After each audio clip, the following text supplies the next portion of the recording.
All right. Hello, everyone. We've got a healthy number of attendees here. I'm super excited for our next webinar. Today, we're going to have our Acorn in Action webinar, and I'm going to walk you through some actual real-life customer use cases. So I'm going to go ahead and get on with the presentation here. Again, a couple of housekeeping items. If you attended the last webinar, it is the same. I will have some spot at the end for questions and answers. Feel free to populate any comments in the chat. I do have Emily here with me from Acorn monitoring that as well. But without further ado, let's get into Not Another Demo. So for those of you who attended last month's webinar session, that was our best practice series. And today we have our Acorn in Action series. So this is truly to highlight customer use cases, real things going on that we see across the ecosystem. It's a bit shorter form of a webinar, 30 minutes instead of our 45. But as always, you will receive a copy of this recording in your email at the end of it. So again, nice to meet you. I'm Jenny. If I haven't talked to you before, I do see some familiar names in the chat, so it's lovely to interact with you again. Today, I'm going to walk you through 3 customer use cases that I see working quite well for my customers, but maybe not as adopted as you would think. So I'm going to go over a blended learning with course management, and that's going to involve momentum. For those of you who have never explored momentum before, this is going to be an awesome opportunity to see it in action. I'm also going to be going over some live learning management, specifically with a learner sign-off. Now, we have a lot of customers in manufacturing as well as in government. So what that means is there's a lot of red tape, a lot of contracts, a lot of waivers. You always want to make sure that you're covering your backs and having the correct sign-offs. So I'm going to show you how to do that with activities. And I'm going to actually show you how the course management and the live learning management items that we create are going to be looped into programs and actually using programs effectively. I see a lot of customers use programs, but they're just kind of oftentimes dumping content in and hoping somebody clicks on it. I'm just going to show you how we can make that relevant for best practices as well. And then we've got some Q&A, and then I'm excited to share with you what's next at Sprout. For everybody here, we're just in our regular Acorn demo environment, and I'm logging in here as an admin. Now, this webinar is definitely for admins. It's also for content creators and truly anybody who is going to be shaping the ecosystem of learning and development at your organization. Now, first and foremost, I want to walk you through a blended learning course. So what does that mean? Typically, when we are taking a look at content, what we see is oftentimes a ton of courses in the catalog. And we see that they just have kind of a SCORM file in there. And SCORM files are great, but we actually don't see a lot of customers using activities within the native Acorn platform. In regards to momentum here, you're kind of taking a look at this like, Jenny, I haven't really explored momentum yet. Well, what this course is, and I see this a lot of organizations who have mentor and mentorship programs. Oftentimes, they're not just doing a self-paced learning course. They actually want human involvement, right? And they actually want a manager to come in, or the lead of the program that they're taking, come in, have a meeting with that employee, and basically sign off. I've had a real conversation with this employee. They did do the SCRUM files, they did do the quiz activities, and I actually graded them from a human level. They are good to pass the course. So what does that look like? I'm enrolled into this regular course here, and then of course I can see the self-paced activity. So because a lot of our customers use SCORM files, I just uploaded a SCORM file that I had lying around. For any people who were original to our Acorn Academy, this is one of the SCORM files that I created. And let's just say we kind of went through the SCORM file. We completed it over there. Now, of course, we get into the knowledge check. So you can see here that I've made it all a prerequisite. So each activity above the other is a prerequisite. Again, a huge best practice that I don't see being practiced very often. When we create content, we're very intentional about the steps. You want them to do the SCORM file. You want them to do the knowledge checks. I'm not seeing a lot of customers do the prerequisites. So just as a quick reminder, if you want to take a look at what that setup is, just click on edit and then just make sure you're creating these little prerequisites here. This, of course, makes sure that the user is staying on track. They're intentionally, working through the course like you wanted it built. And then, of course, I'm just going to click on the quiz activity here. So we have all seen the quiz activity here. I hope you're using it. We've done a lot of development work with it over the last couple months just to make sure that it runs smoothly. We've added in sections, but just for the purpose of this, I'm just going to go ahead and answer all the questions.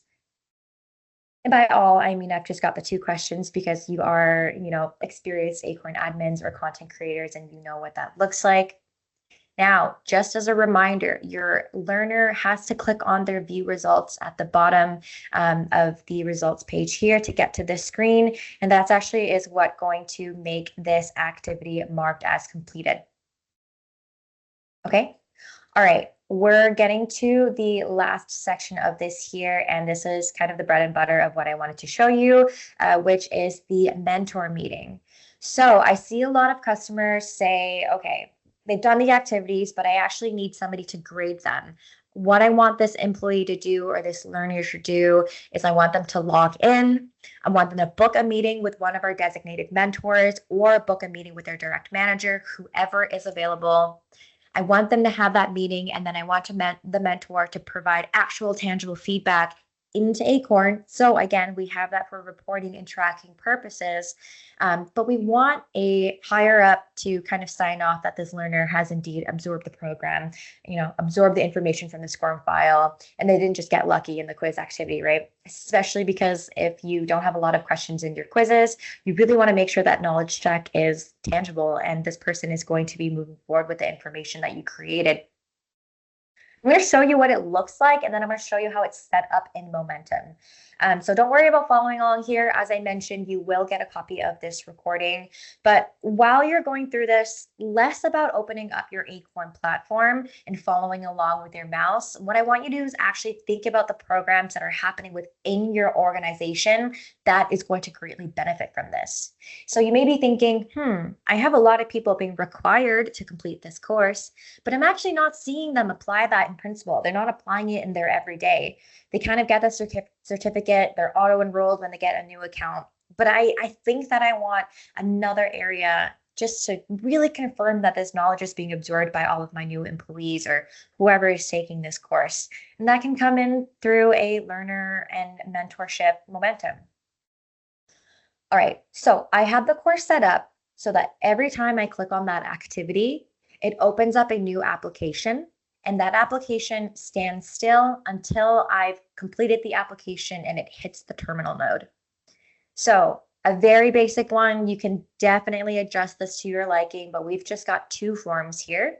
I'm going to act as the learner, so I'm going to go ahead and select my mentor. Let's say my mentor or the person that I've been assigned to have a conversation with after I finish this course is Mark Johnson. And what do I want to talk about? Maybe section 3. What's challenging? I want real world advice or real world examples. Okay.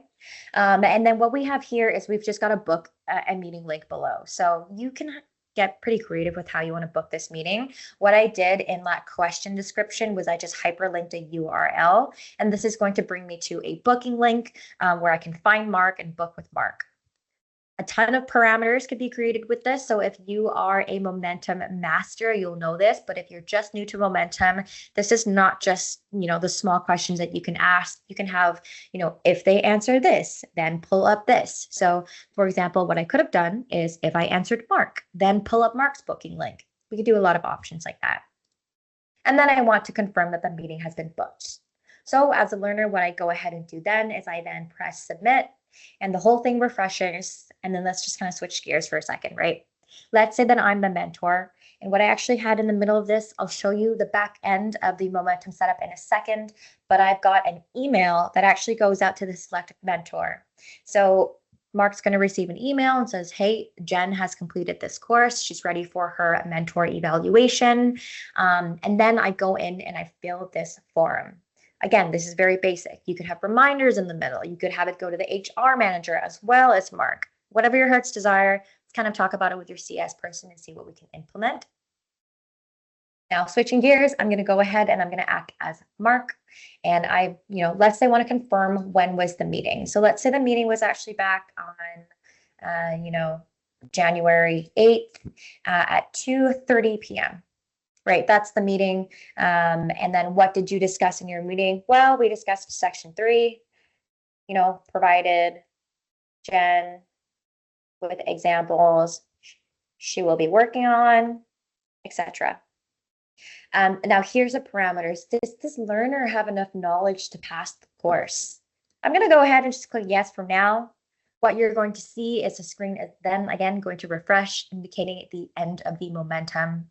And then at the very bottom here, we say, Jen has passed the course.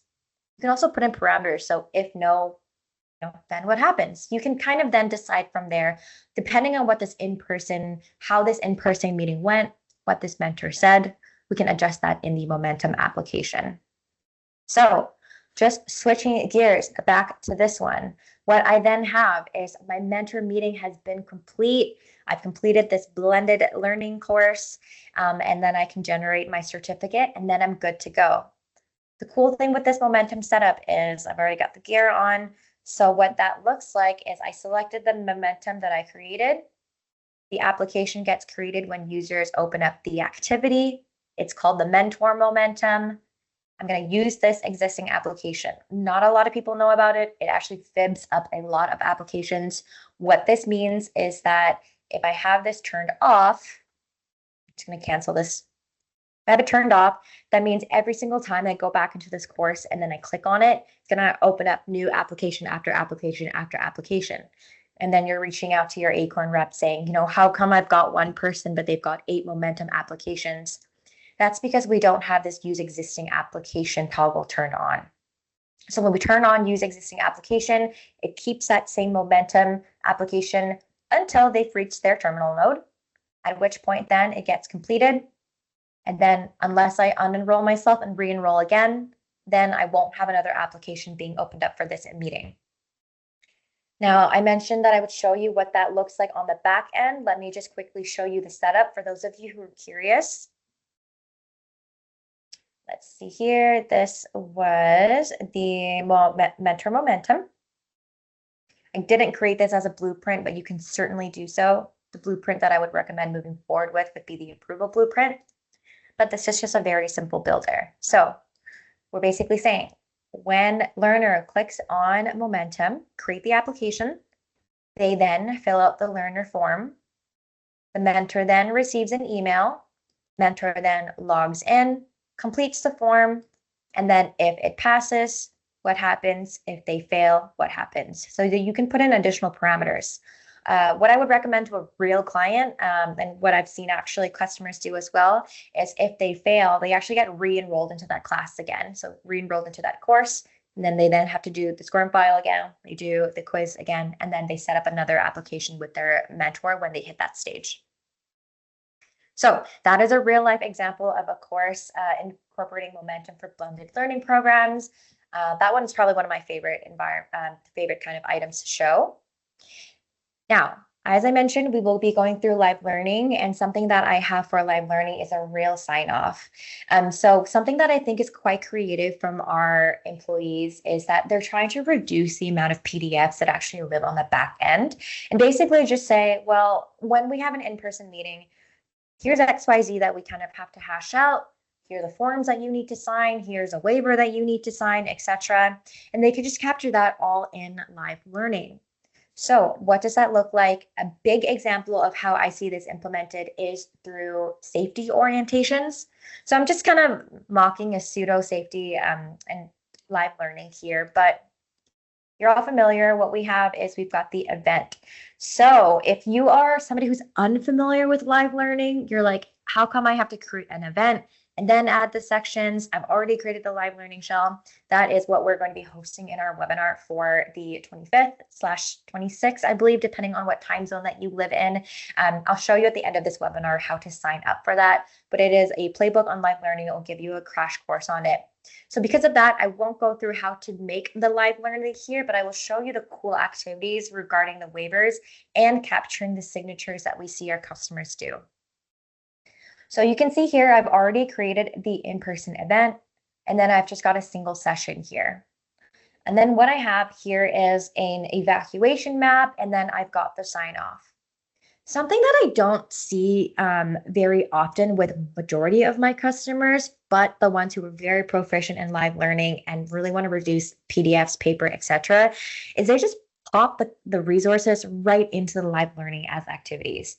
So if you're somebody who thinks of live learnings as, they're just logging in, they're just completing the in-person course or completing the webinar that I hosted, don't forget that it can also act kind of like our courses where you can add additional activities in as well. So clicking on the cogwheel here, we want to click on Start Editing. And then we've got the different activities. And so if you're creative with it, and what our folks in manufacturing and government often do is they just throw in the resources and the video URLs right at the very end. Now, a hot tip for revisiting the live learning is if your session is being recorded, you can just package that up and add it as a resource, the recorded live learning session right into the session here. I know a couple customers in manufacturing who do that, very smart. But what they'll do is they'll pop in an evacuation map, right? Like we're really trying to keep the learner engaged on Acorn, even if we're doing a live learning session. So, guide them through it. Hey, we're in person, but have your laptop if, that actually makes sense, or pull it out on your phone. This is an image of the emergency evacuation plan. You always have this to reference when you go back into the live learning that you've been enrolled in. And then we have a sign off. So how to create a sign off, it is actually through the feedback form activity. At the very bottom here, you can see something called signature, and you can have the draw and then the type, and obviously we're making this field required. So what that then looks like is if you go to the very end here, I have the sign off activity. If I go ahead and I click on it, I'm basically attesting, hey, I attended this in person, I comply with all the safety policies, etc. I'm going to go ahead and draw my signature and submit it from there. And then perfect. A measure as well is saying that the sign off is required in order for them to complete the event.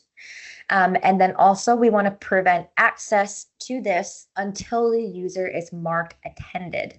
That looks a little bit different than the evacuation map, which I have not added that here, right? Because I want them to always be able to view the evacuation map. Maybe they want to study it before the session, but the sign off is contingent on the instructor saying Jenny did attend this session and therefore she can be signed off. Again, you can then click on viewing submissions for reporting purposes. There you go. You can go ahead and export my signature if you want to. And then, of course, we've got the submissions here as well. So showing the responses, showing the usernames, etc. So again, that is all captured in Acorn. It's not only just captured in the live learning. You can run a report, run a form report, and view that as well. But that's something that I see is very smart because you're actually reducing, again, all that kind of bulk weight with going to another system, signing off into another system. We're kind of keeping everything in-house here. Okay, for the last 5 minutes of this, I want to go through how to add that in the program. So here you can see that I've got an onboarding program set up. We've got our lovely required content here. We just saw the blended learning course. We just saw the sign-off live learning. And then again, what I don't see is helpful resources. Only a couple of customers do this, but it's gotten them a lot of engagement with their programs. But I would say more than 50% of my customers don't do this. And then when I show them in the demo, they adopt it right away. Remember that evacuation map that I just showed you in the live learning? You can put that as a resource and then just pop it into a section called helpful resources here. That way, if I am an employee I just completed the safety orientation. I'm wondering what the evacuation map looks like or any of the other resources that I saw. Maybe I don't have time to click into the catalog, find that live learning, filter it out, etc. Although it is a very nice interface and it's very convenient to use, we want people to get access to things fast when they need it, right? So adding that into a program, popping that at the very top of my toolbar here, or onboarding program, and then just having a section for helpful resources that helps me access that so much faster, and I'm getting exactly what I want out of it. Here is another example of what I see a lot of companies with quite robust HR admins. They like to pop in a company directory. Oftentimes it's a PDF, oftentimes it's an Excel, but this is the company directory that they add in and constantly just refresh. And obviously, once you refresh that, once things have changed, it gets applied into the program as well. And then a page. Remember, pages exist in Acorn, and I love, love, love when a customer in education did this, but they actually use a page to encourage people to download their in-house mobile app. They used that by creating QR codes that direct directly to the Apple or the Google Play Store, and then they put that in a page and made it as a part of their onboarding. So my customer who was in higher education said that they actually got quite a lot of engagement afterwards on their mobile app because they post oftentimes internal updates, kind of acting like as an intranet. So if this is something that's relevant to your organization, pop that in, or just apps that are necessary, right? I remember when I first joined Acorn, I had to get our password kind of security. I had to download Microsoft Teams. I was a Google user, so I didn't have all of that. And having a white paper of just items that I need as a new employee really helped me out. All right, so that kind of concludes everything. I do want to get back in to Q&A, and so I'm going to go ahead and just pop in Q&A if I see anything here.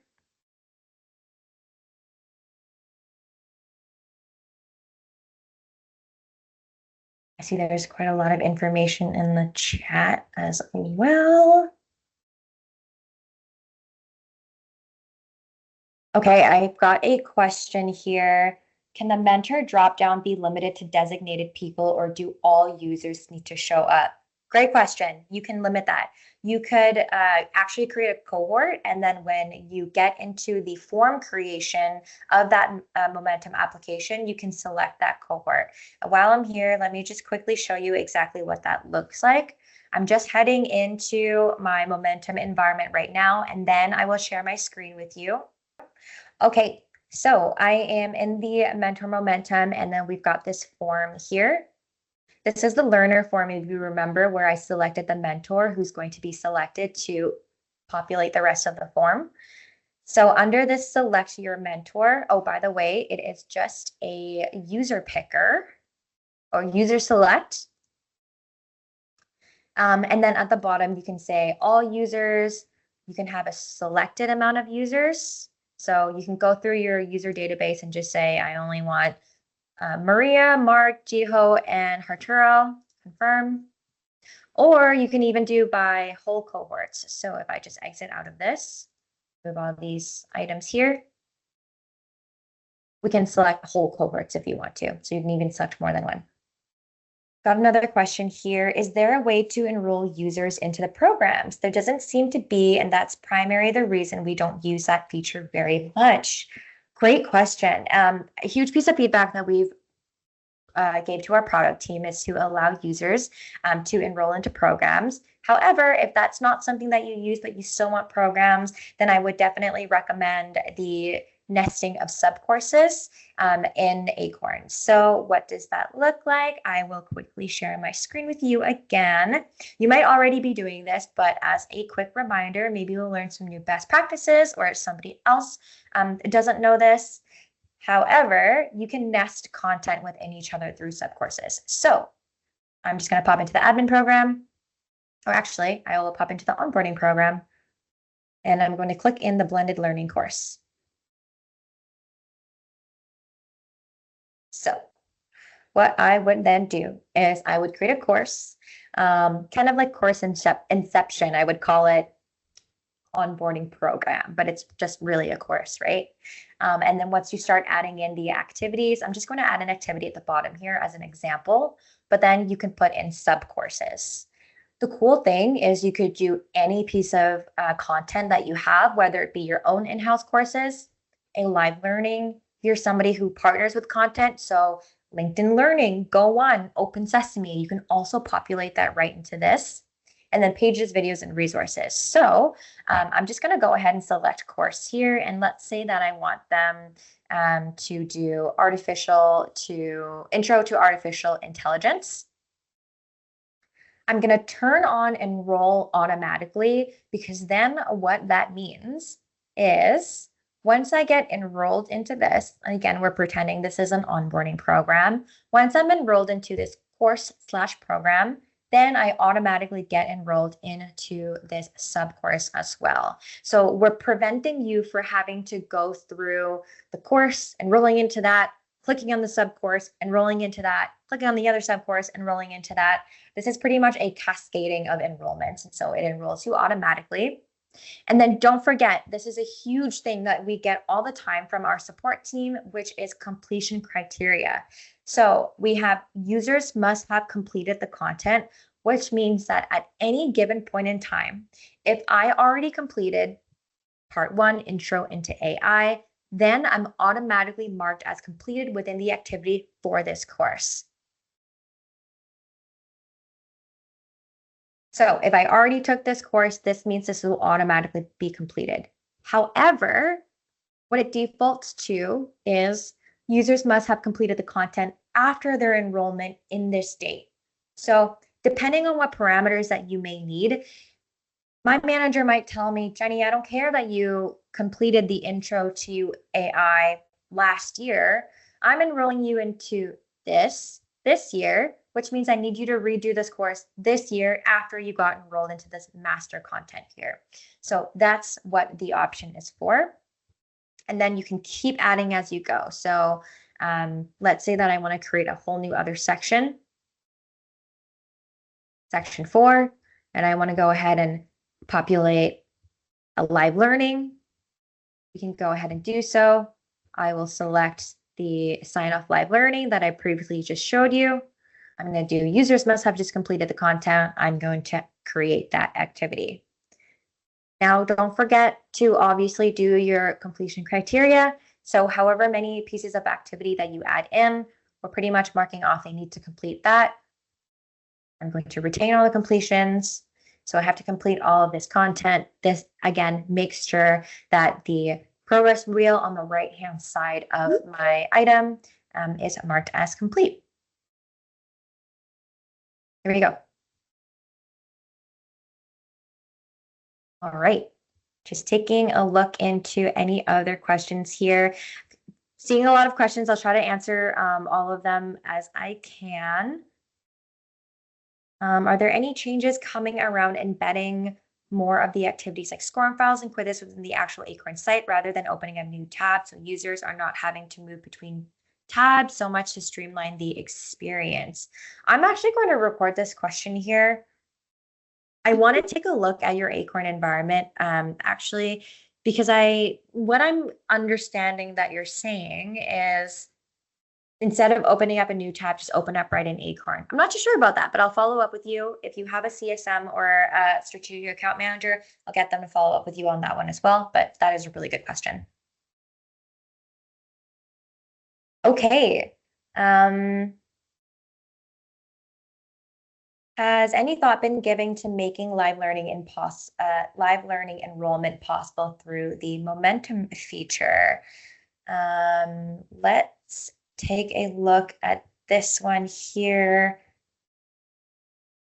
Oh, I see what you're asking. I had to think about that for a second. I do believe there are some updates. I know the person who asked this question, it's been a while since I chatted with you, so I'm happy to follow up. For those of you who don't know, we can do automatic course enrollments through Momentum if you want. We're exploring doing that through live learning as well. So let me follow up with you on that.